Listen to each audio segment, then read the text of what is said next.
Stop for a second. Look at your hand. Move your fingers. Now, look at the room around you. Look at the device you are using to listen to my voice. When you really step back and look at the history of our species, you realize something startling. It is not a story of creation. It is a story of theft. It is a story of imitation. We are copycats. We looked at the human eye, the lens, the retina, the optic nerve, and we spent 5 centuries trying to build the camera. We saw the bird, the curve of the wing, the hollow bones, and eventually we engineered the airplane. The lever, the crank, the crane. They are just metal versions of your own arm. They simply amplify what you can already do physically. But something has changed. If you have felt a strange anxiety lately, a feeling that the ground is shifting under your feet, you are not crazy. You are noticing that we have moved to a completely different level of the game. We are no longer trying to copy a physical part. We are not copying the eye. We are not copying the arm. For the first time in history, we are trying to copy the mind. We are trying to imitate the very process of thought itself. And this is the most monumental, dangerous, and beautiful task humanity has ever attempted. Most people look at AI and they see chatbots. They see funny images. They see the surface. But you are not most people. If you are listening to this, you want to know what is happening in the engine room. You want to see the gears. So, we are going to go there. We are going to dig past the hype, past the marketing, and into the cold, hard, mathematical engine that is waking up. By the end of this explanation, you won't just know what AI is. You will own the knowledge. And once you see the world this way, you can never unsee it. To understand where we are right now, you have to understand the blood that was spilled to get here. There was a civil war in science. For 70 years, the smartest people on Earth fought a bitter intellectual battle. This war destroyed careers. It froze funding. It caused what we call AI winters, decades where progress just stopped. Why were they fighting? They were fighting over one single question. How do you wrap a thought in code? On one side, you had the Symbolists. These were the logicians, the philosophers, the librarians. They believed intelligence was a rule book. Imagine an infinite library. In this library, everything is perfectly organized. There is a book on dogs. Inside there is a rule. If it has fur and if it barks, it is a dog. There is a book on safety. Inside, a rule. If the dog wags its tail, it is safe. The symbolist view was, if we can just write down enough rules, if we can just catalog the entire universe, the machine will be smart. This feels safe. It is logical. It is transparent. But it has a fatal flaw. What happens when you see a dog that doesn't bark? What happens when you see a dog that has no fur because it is sick? The rule book breaks. The logic shatters. The symbolist approach failed because the real world is messy, and the real world does not follow strict rules. Then, the rebels rose up. The connectionists. They looked at the symbolists and said, "You are insane. You cannot write down the rules of the world." They said, "Look at a human baby. Look at a toddler. Do you hand a toddler a dictionary and a rule book to teach them what a dog is? No. You just point. You point at a golden retriever and say, dog. You point at a poodle and say, dog. You point at a cartoon and say, dog. And slowly, without ever being told a single rule, the child's brain figures it out. It finds the pattern. The connectionists said, we need to build a brain that learns from experience, not rules. They were mocked, they were ignored, but they were right. And today, the war is technically over. We have entered the era of neurosymbolic AI. We realize that to build a godlike intelligence, you need the intuition of the toddler to understand patterns, and the logic of the librarian to check the facts. You need the warmth of instinct and the coldness of calculus. So let's look at the winner, the connectionist model. How do you actually build a synthetic toddler brain? You have to start with the atom of intelligence, the artificial neuron. I want you to visualize this. Close your eyes if you have to. Do not think of biology. Do not think of wet, squishy brains. I want you to imagine a sound engineer's mixing board. You know those big desks in recording studios? With all the sliders and knobs? That is a neuron. Let's say we want to build a neuron that decides the price of a house. On the left side, we have the inputs. These are the signals coming in. Signal 1, bedroom count. Signal 2, square footage. Signal 3, local crime rate. Signal 4, color of the front door. Now, does the color of the front door matter as much as the square footage? No. So the sound engineer reaches out to the slider for front door and pulls the volume down to 0. He reaches for the slider for square footage and pushes the volume to the max. These sliders are the weights. The weight is the most important concept in your life right now. Intelligence, all of ChatGPT, all of Gemini, all of these massive systems, is just a collection of trillions of weights. A weight is just a number that says, how important is this piece of information? If the weight is high, the neuron cares. If the weight is 0, the neuron ignores it. If the weight is negative, like the crime rate, it subtracts from the value. Then there is one more knob on the desk, the bias. This is the neuron's personality. Some neurons are optimists. They want to fire. They want to say yes. They have a high positive bias. Some are skeptics. They need a lot of convincing. They have a low bias. Finally, the signal goes to the activation function. Think of this as the bouncer. The bouncer stands at the door of the neuron and looks at the final score. If the score is low, the bouncer says, "Nobody gets in." The neuron stays silent. The output is 0. If the score is high enough, the bouncer opens the door. The signal passes through. The neuron fires. That is it. Inputs. Weights, which are the volume knobs. Bias, which is the personality. And the activation function, which is the bouncer. It is simple math. But when you chain billions and trillions of them together, magic emerges. Okay, so we have the machine. We have the knobs. But when we first turn it on, the knobs are set to random. The machine is stupid. It thinks a mansion costs $5 and a cardboard box costs $1 million. How does it get smart?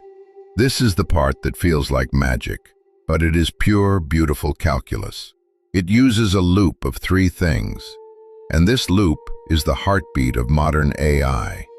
First, the scorecard. The machine makes a guess. It is wrong. We need a way to tell it exactly how wrong it is. This is called the loss function. Think of it like throwing a basketball at a hoop. You throw, and you miss by 10 feet. The loss function screams, 10 feet error. The goal of the machine, the only goal it has in its entire existence, is to make that number 0. It doesn't care about houses. It doesn't care about basketballs. It only cares about minimizing that error score. Second, we need a compass. This is the concept of gradient descent. This is the best way to visualize how an AI thinks. Imagine you are a hiker. You are dropped onto a massive mountain range. The highest peaks represent terrible errors. The deepest valleys represent the perfect answer. Your goal is to get to the bottom of the deepest valley. But there is a catch. It is nighttime. It is pitch black. There is a thick fog. You are blindfolded. You cannot see the valley. So what do? You stand still. You feel the ground beneath your feet. You feel the slope. Is it tilting down to the left or down to the right? You feel the steepness, and you take one single step downhill. That feeling of the slope, that is the gradient. And taking that step, that is descent. The AI does this millions of times. Feel the slope, take a step. Feel the slope, take a step, until it reaches the bottom. Third, the assembly line blame game. This is called backpropagation. The error happens at the end of the process, but the mistake might have happened at the very beginning. How do we know which knob to turn? Imagine a car factory. A car comes off the line and the paint is peeling. The inspector at the end doesn't just fix the paint. He walks backward through the factory. He goes to the painter and asks, "Did you mess up?" He goes to the primer guy and asks, "Did you mess up?" He goes to the welder and asks, "Did you mess up?" He assigns blame to every single station that contributed to the error. If the welder was 10% responsible, his weight gets adjusted by 10%. If the painter was 90% responsible, his weight gets adjusted by 90%. This is backpropagation, the backward propagation of errors. It is a mathematical blame game that tunes the entire network at once. This is how a pile of random numbers becomes a genius. It makes mistakes, it assigns blame, and it fixes the knobs. Over and over again. Billions of times.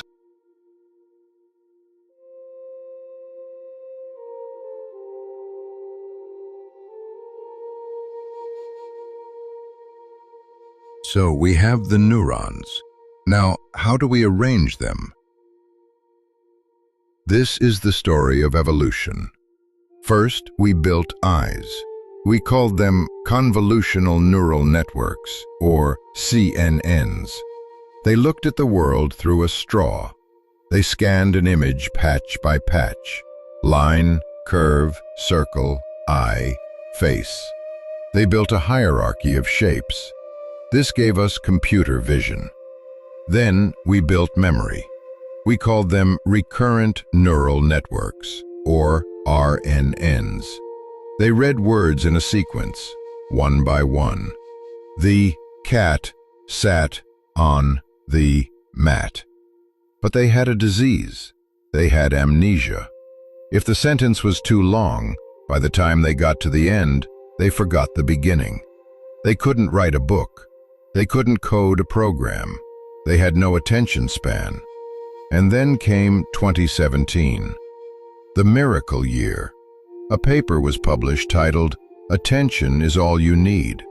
This changed human history. This introduced the transformer. The transformer didn't read left to right like a human. The transformer read everything at once, like a god.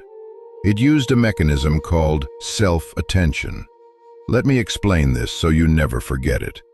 Think of the cocktail party effect. Imagine you are at a loud party. Hundreds of people are talking. It is chaos. You tune it all out. But, and this is the magic part, if someone across the room shouts your name, snap. Your attention instantly connects to them. You didn't have to listen to every conversation in between. You created a direct link across the room. That is what a transformer does. In the sentence, the animal didn't cross the street because it was too tired. The AI looks at the word it. It scans the whole sentence instantly. It asks, does it belong to street? No. Does it belong to animal? Yes. Snap. Connection made. But if we change one word, the animal didn't cross the street because it was too wide. Suddenly, the context changes. The AI snaps its attention from animal to street. This ability to pay attention to distant words allowed AI to finally understand context, humor, and logic. It gave us GPT. It gave us the modern world. But now, we have hit a wall. The data wall. We have fed the AI every book ever written, every website, every YouTube subtitle. It has read the entire library of humanity, and it is hungry for more. But there is nothing left to eat. So the paradigm is shifting. We are moving from passive learning, just reading, to active learning, doing. We are entering the age of agents. You need to understand the difference between a chatbot and an agent. A chatbot is a vending machine. You put a coin in, the prompt, and you get a soda out, the answer. It sits there and waits for you. It is passive. An agent is a master chef. You don't tell the chef how to chop the onion. You just say, "I want a dinner party for 6 people on Saturday." And the chef, the agent, takes over. It plans the menu. It checks the fridge. It realizes it is out of carrots. It goes to the store. It buys the carrots. It cooks. It serves. It loops through reasoning and action until the job is done. We are seeing AI leave the chat box. It is getting hands. It is writing code, running the code, and fixing its own bugs. It is getting a body, robots that use a framework called active inference. This is a radical new idea. It says that intelligence isn't just about reward, it's about minimizing surprise. If a robot predicts it is holding a cup, but its hand feels empty, it is surprised. It has 2 choices. It can change its mind and say, "Okay, I am not holding a cup." Or it can move its hand. It can reach out, grab the cup, and make the reality match the prediction. That is agency. That is the drive to change the world. So let's bring this all home. Let's look at the terrifying, beautiful picture we have painted. We started this journey by talking about imitation. We said that humans are copycats. We copied the eye to build the camera. We copied the arm to build the crane. And finally, we copied the neuron to build the mind. But there is a final twist to this story, a twist so profound that it borders on the spiritual. We spent 70 years trying to teach machines to understand us. And now, we are using those machines to decode us. Right now, in labs across the world, researchers are taking fMRI scans of human brains, your blood flow, your neural sparks, and feeding them into the same transformer models that run ChatGPT. And the AI is doing something impossible. It is translating the biological language of your blood into the digital language of English. It can reconstruct the story you are listening to inside your head. It can reconstruct the movie you are watching in your dreams.